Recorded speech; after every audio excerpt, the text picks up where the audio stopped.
Hi, hello and welcome back to F1 Challenge VB. My name is Mephisto and our epic journey through the history of Formula 1 continues today with the second round of the 1968 season, the Spanish Grand Prix.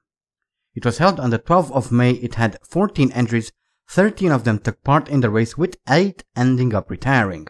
The race consisted of 80 laps completed in 2 hours, 15 minutes and 20 seconds. Chris Amon started the race from pole but retired on lap 58 due to a fuel pump failure. Pedro Rodriguez started second but retired on lap 28 after an accident. Denny Hulme was third on the grid. McLaren was fourth but retired on lap 78 due to an oil leak. Beltois started from fifth and Hill started from sixth. After a phenomenal drive, Hill climbed from sixth into the lead and won the Spanish Grand Prix from Hulme, who started the race from third and crossed the line 15.9 seconds after Hill. Brian Redman started the race from 13th and climbed up into third. He was 1 lap down. Scarfiotti went from 12th to 4th, he was 1 lap down as well. Beltois kept his starting position and finished the race in 5th, he was 9 laps behind, and he just about managed to complete 90% of race distance. Everyone else retired without completing the required race distance. Beltois proved to be the fastest man of the race, posting a time of 1 minute 28.3 seconds on lap 47. Here we are at the phenomenal Jarama circuit where a lap starts off with a long run down into turn 1 Nuvolari, a medium speed right-hander which leads immediately into turn 2 Fangio, a tight right-hander. A quick burst of power and we come through Varzi, a medium speed right-hand sweeper. Turn 4 is next, Le Mans, a slow double apex left-hand corner. From here we dash towards Farina, a tight right-hand hairpin. Pegaso is next, a medium-speed left-hander. This leads onto a fairly long straightaway, ending with Ascari, a medium-speed right-hander, followed immediately by Portago, a slow right-hand double apex corner. This leads into the Bugatti S's, which themselves end with a tight left-hand hairpin. Next up is Monza, another double apex right-hander, and lastly we come through Tunnel, a medium speed right-hander that brings us around onto the main straight, and that is a lap around the Jarama circuit. And here we are in qualifying for the Spanish Grand Prix, coming around to set our first and only qualifying lap, and well, a 1:28.325, which isn't very good. I obviously tried to improve on this, but it didn't really work out, so I think we'll have to work with this because, well, there's nothing better. And here we are for the Spanish Grand Prix, a race which hasn't been held since 1954, so it's been a very long time since the last race. And hopefully things will go back well, although I will have to say that unfortunately there aren't going to be any replays this time around either, because just like last time, the game kept crashing whilst trying to load the replay file for whatever reason. It's quite unfortunate, I would say, but there's not much I can do about it myself, I don't think. So, as I said previously, I hope that's not something that's going to happen throughout the entire season, because that would be very annoying.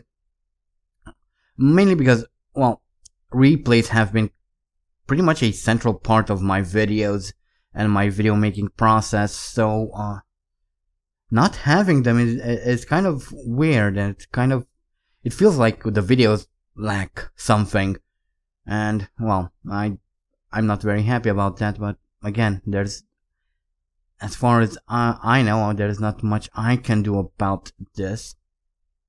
And I don't really understand why the replay would crash. I mean, I really have no idea. So, yeah, hopefully this is something that's not going to happen every single bloody race, because that would be very annoying. Anyway, I kind of rambled on without really talking about who's where, but I guess you could have read that on the screen. And we are off for the Spanish Grand Prix here in 1968. There's already a retirement, and since there are no replays, I guess the best thing I could do is just, well, list all the retirements, and there have been a lot of retirements. This video would have been one of those videos with mass retirements. So without further ado, let's see who retired on lap 1 on the opening lap, because there were a lot of people who retired on the opening lap.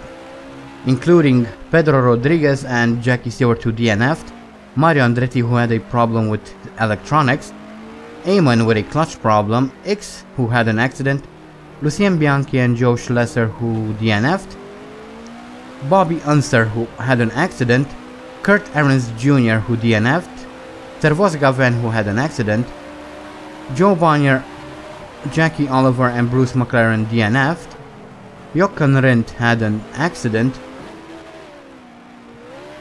Pierce Courage DNF'd, Joe Siffert had a suspension problem, Vic Elford DNF'd, Richard Atwood had an accident, and Brian Redman had an engine failure. And that's all on the opening lap, as I myself kind of go wide and get stuck in the gravel trap as a lot of people get around me. However, there are a lot more people who've retired, and I finally get the car back onto the track and we are continuing our way. This is lap 3 and the fastest lap was set, and that means a track record as well, so that's kind of nice. Obviously people continued retiring after this, and we are now on lap 4 where Denny Holm and Graham Hill retired, so that's more people added to the casualties of this race. And obviously that's not the end of it. 7 people finished the race, so yeah. Lap 10, when on lap 10 Pierre Beltois and Derek Bell retired. Beltois DNF'd and Derek Bell had an accident, so that's even more retirements added to the pile. After this, on lap 14, we had another retirement in the form of Dan Gurney, who DNF'd as well. At this point I was up in 9th, so did pretty well, I guess, although it's mainly due to retirements. And here on lap 16 I started seeing black smoke coming out of the rear of my car, so I was kind of worried, and sure enough my engine gave out, and that's the end of our race as I tried to pull to the side of the track and, well, retire with another engine failure. This is the second time our engine gave up this season, and that's 2 in a row. I'm not very happy about that, but hey, what can you do? There were a couple more retirements after this. Jack Brabham, John Surtees and Henry Pescarolo. However, all 3 of them retired after completing 90% of race distance, so they classify as finishers. As we now take a look at a replay of Ludovico Scarfiotti coming around to win the Spanish Grand Prix. Congratulations to him, he somehow managed to survive all of that. Silvio Moser finished 2nd, Pescarolo 3rd, 4th Dave Charlton, and I didn't catch the final 3. And here are the retirements. Everyone retired.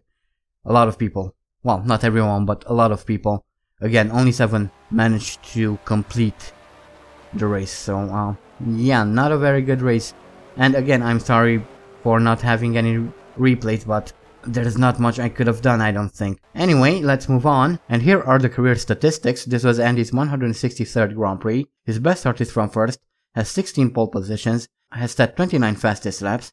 His best finishes in first, has completed 100 races, 77 of them in the points, has won 44 Grand Prix, 4 at the Indianapolis 500, 6 in Monaco, has 8 championships under his belt, has scored a total of 521 points, has retired 63 times, has experienced 3,410 out of 4,270 laps, has 8 bronze trophies, 16 silver trophies, 44 gold trophies, and as an extension, 44 podiums. And here is a quick look at the championship standings.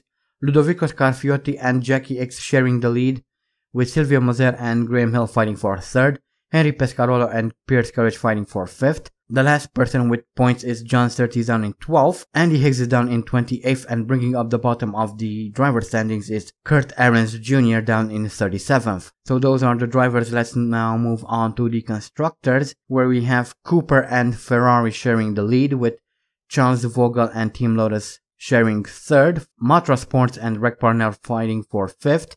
The last team with points are Owen Racing in 10th. Our team is down in 20th, and Caltex Racing bringing up the bottom of the constructor standings down in 21st. So that was the Spanish Grand Prix. Once again, sorry for the lack of replays, but once again, there was not much I could have done about that, so please bear with me. This is just as frustrating for me as it is for you. So yeah, I really hope that this isn't going to be something that's going to happen throughout the entire season, because that's going to be very, very annoying. But yeah, anyway, our next race is the Monaco Grand Prix. By tradition, that's a race with a very, very high attrition rate. And if things go as they always did, this is going to be no different from any other Monaco Grand Prix, so expect a lot of retirements. But yeah, that was the Spanish Grand Prix. Not much to say about that, especially since I couldn't really show you anything about the race except for me driving around until I myself retired. So I guess I should just wrap up this video, because there's not much to talk about it. So don't forget to vote for next season's team. Link is in the description. Also, don't forget to leave your name suggestions for Andy's son. Obviously, the rules are the same. Just one suggestion per person, and don't forget to type name suggestion at the beginning of the comment or anywhere within the comment, because that's going to make it easier for me to find the relevant comments, the comments that contain these name suggestions when I need them. But yeah, that is it. So I hope you guys enjoyed. Thank you all so much for watching. And as always, stay sharp.